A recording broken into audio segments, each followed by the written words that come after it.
নাসিরনগরে 138টি মণ্ডপে অনুষ্ঠিত হবে শারদীয় দুর্গাপূজা। আসন্ন শারদীয় দুর্গাপূজা উপলক্ষে ব্রাহ্মণবাড়িয়া জেলার নাসিরনগর উপজেলায় এবার সর্বোচ্চ 138টি মণ্ডপে দুর্গা উৎসব উদযাপন অনুষ্ঠিত হতে যাচ্ছে।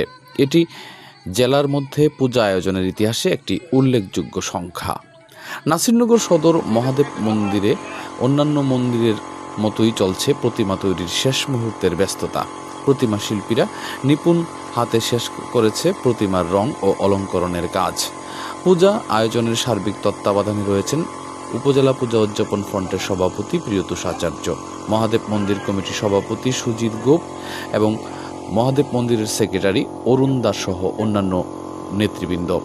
তারা জানান, শান্তিপূর্ণ ও সুশৃঙ্খল পূজা উদযাপনের জন্য প্রশাসনের সাথে সমন্বয় করে যাবতীয় প্রস্তুতি নেওয়া হয়েছে। স্থানীয় হিন্দু সম্প্রদায়ের মাঝে উৎসবমুখর পরিবেশ বিরাজ করছে। দুর্গাপূজাকে ঘিরে এলাকায় বাড়ছে আনন্দ ও ধর্মীয় সম্প্রীতির আবহ।